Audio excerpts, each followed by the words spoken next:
Στο χώμα της πατρίδας, το ειρηνεμένο, στο χώμα της, το ηρωικό, από κάτω από τάγια του τα πεύκα της Κηφισιάς, έρχεται ο αποσταμένος. Έρχεται ο θλιμμένος να κουμπίσει μια στιγμούλα να ανασάνει. Χίλιοι τον παραδέρνουνε λογισμοί. 1000 πίκρες του έχουνε την καρδιά του φαρμακεμένη. Κάθεται και κοιτάζει τον ουρανό. Κοιτάζει τα γνωστά του τα βουνά της Αττικής, τα τρισμάκαρα τα βουνά, τα τόσο αρμονικά το ένα προς το άλλο γερμένα, που μοιάζουν αλήθεια σαν στροφούλες τραγουδιστές. Του κάκου. Μήτε ο ουρανός τον παρηγορά, μήτε τα βουνά τον παρηγοράνε, μήτε τα πεύκα του. Ο νους του πάει στους πεθαμένους. Θυμάται εκείνους και θυμάται εκείνες που δεν το χαίρουνται πια του ήλιου το φως. Και να σου άξαφνα που φαίνονται μακριά, να σου που ξεχωρίζουνε λίγο-λίγο στη θολάδα τη λαμπερή, να σου που ζυγώνουνε κιόλας των πεθαμένων οι ψυχές και του λένε «Τι κλαις και τι αναστενάζεις. Έχουμε παράπονα εμείς. Δεν βλέπεις με τι ορμή, με τι θάρρος νίκησε η πατρίδα. Δεν βλέπεις πως καταπάτησε τους εχθρούς της. Δεν χαίρεσαι, δεν νιώθεις. Δεν αναπνέες παντού θεολόγυρά σου μια Ελλάδα μεγαλωμένη. Εμάς και τον τάφο μας ακόμη έλωσε το φως της. Το θάνατό μας φώτισε η ζωή της». Έτσι μιλούσαν οι ψυχές οι γενναίες. Έτσι στο δυστυχισμένο το διαβάτη φανερώνανε την καλοσύνη. Φανερώνανε την αγάπη της ελληνικής καρδιάς. Μόλις είχαν αποσώσει τα λόγια τους στα αγγλικά, που από την κορφή την αψηλότερη του βουνού έρχονται άλλες τώρα. Έρχονται ήμερες και μεγάλες. Έρχονται γελαστές και γιγαντένιες, τον προγόνανε των Ελλήνων οι ψυχές. Και του λένε οι προγόνοι χαδευτικά, σαν πατέρες αγαθοί: «Ξέχασε, παιδί μου, μια στιγμή τους καημούς. Σήμερα χαίρονται. Σήμερα περηφανεύονται και οι πεθαμένοι. Αρχίζουνε και μας μοιάζουνε τα παιδιά μας. Πολεμούνε, νικούνε σαν και εμάς για τη λευτεριά, για τη δικαιοσύνη, για την ιδέα». Τους ακούει ο διαβάτης και ανατριχιάζει. Άγια μια φλόγα, η άδολη φλόγα του πατριωτισμού, άναψε το νου του. Σηκώνεται, προσκυνά τους προγόνους, χαιρετά με το χέρι τις αγαπημένες της ψυχές. Έκαμε κουράγιο. Του χαμογελά τώρα η ελπίδα.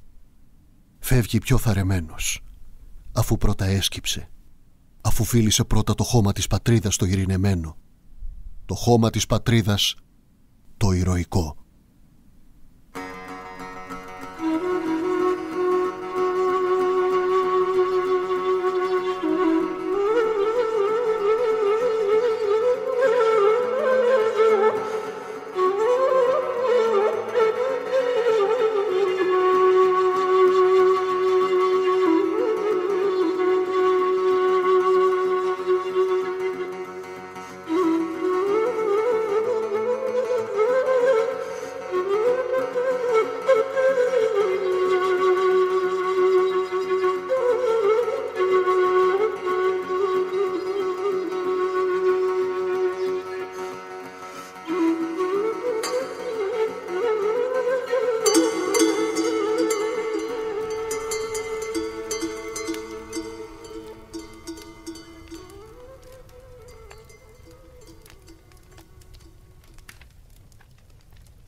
Ο γάιδαρος του Μιλωνά του Γεροπαντελιού βρέθηκε και αυτός μαζί με τον αφέντη του στο Μεσολόγγιο όταν άρχισε η πολιορκία.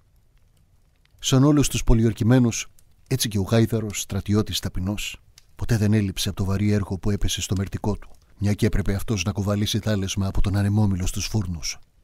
Και άμα δεν είχε να δουλέψει, έπιανε τη θέση του δόθε από το μήλο στην ακρολιμνιά και αγλάντευε το πέλαγο, τριγυρισμένο τελευταία από τα τούρκικα καράβια και καΐκια.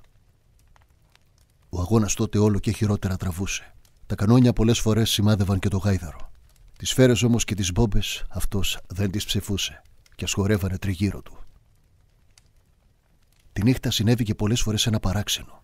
Άμα οι Τούρκοι ετοιμάζονταν για έφοδο, το ξέρε αυτό ο γάιδαρος. Το ξέρε και το διαλαλούσε. Η σάλπιγγά του χτύπαγε τους κουρασμένους που λαγοκοιμώνταν και ξυπνώσαν και άρχιζαν τον πόλεμο. Τότε σώπαινε ο γάιδαρος. Κι όσο η πείνα και ο πόλεμος θέργευαν τους ανθρώπους, τόσο ο γάιδαρος γινόταν αλλιώτικος, ανθρώπινος, ακόμα και υπεράνθρωπος. Είχε καταντήσει αδύνατος σαν φάντασμα, ίσκιος καρτερικός και ακίνητος. Μια νύχτα από τις τελευταίες εκείνες, η κραυγή του πια δεν ακούστηκε. Ο γάιδαρος σφάχτηκε και φαγώθηκε από τους πεινασμένους. Δεν είχε πια να μοιράσει άλεσμα και δεν είχε μήτε ο ίδιος τι να φάει και φαγώθηκε. Αυτό ήταν το χαμπέρι το πρωινό και το πικρότερο. Έπειτα ήρθε της έξοδος η ώρα. Ο γεροπαντελιός μάζεψε τα κόκαλα του φίλου του και τα χώσε στον ανεμόμυλο να μην τα βρουν οι Τούρκοι. Κι όσοι ήταν να περάσουν, πέρασαν και γλίτωσαν. Μα όσοι γύρισαν πίσω και κλείστηκαν στον ανεμόμυλο, βάλανε φωτιά. Τότε και τα κόκαλα του γαϊδάρου ανεβήκανε στον ουρανό.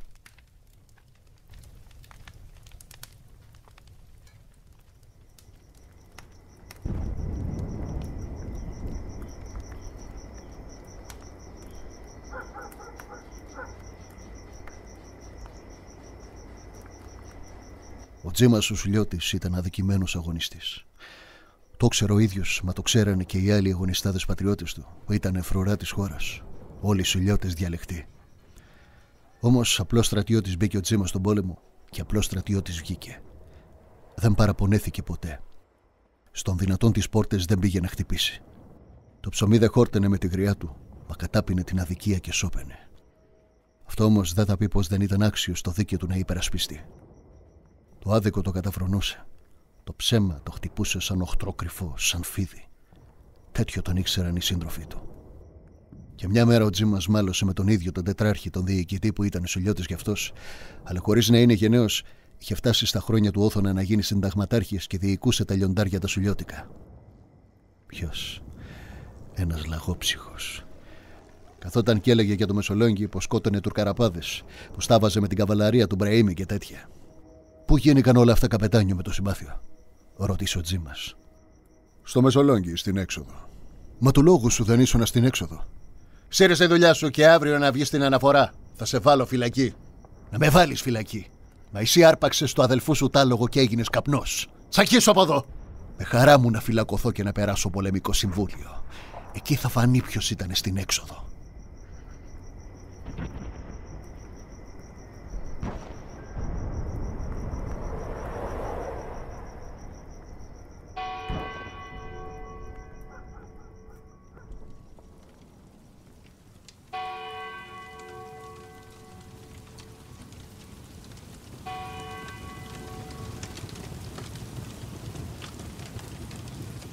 Παππού, σήκω παππούλη.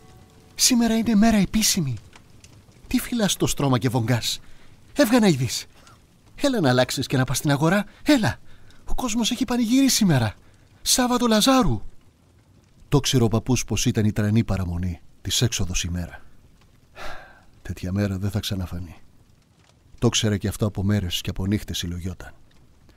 Ο πονεμένος νους του σερνότανε τριγύρω στη μεγάλη θύμηση. Ακόμα κάθεσαι παππούλη? Έλα. Καλά μωρέ παιδί. Μη με μαλώνεις τόσο. Γέρος είμαι. Γέρος. Δεν μπορώ να σηκωθώ. Τι είπες? Δεν ακούς? Περνάει έξοδο. Αυτός ο λόγος χτύπησε το γέρο αλόκοτα. Της λιτανίας η βοή που έφτανε από τον άλλο δρόμο, κρυφή τρεμούλα του χύσε στα σωθικά. Ο νους του σάλεψε άξαφνα. Έφτασα. Τα αρματά μου. Πού είναι τα αρματά μου? Ορθώς τεινάχτηκε σαν παλικάρι. Ζώστηκε το σπαθί και βγήκε. Τα μάτια αγριοπά στυλώνει γύρω του. Κόσμος πολύ στην αγορά. Όλοι ντυμένοι τα καλά τους. Βρίσκεται με το εγγόνι της λιτανίας στην ουρά και ακολουθούν. Τέλος τους τάφους έφτασαν. Εκεί χιλιάδες συναγμένοι στέκονται και ακούνε ένα που βγάνει λόγο. Μα ο λόγος είναι ατέλειωτος. Ο γέρος ακούει και δεν καταλαβαίνει. Ακούει και καρτερεί. Σαν κάτι φαίνεται να καρτερεί. Ωραία! Δεν ήταν έτσι! Κράζει με δυνατή φωνή.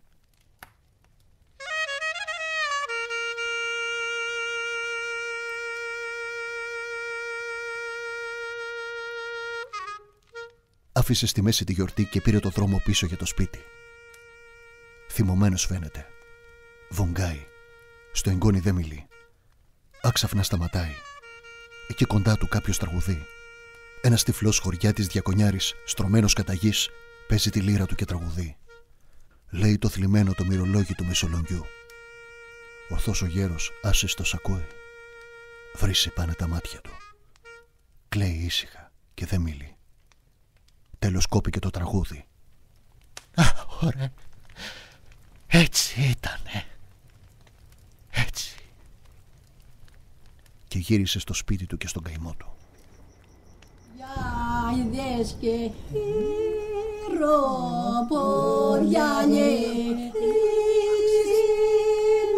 ο χαρός να σε πάρε.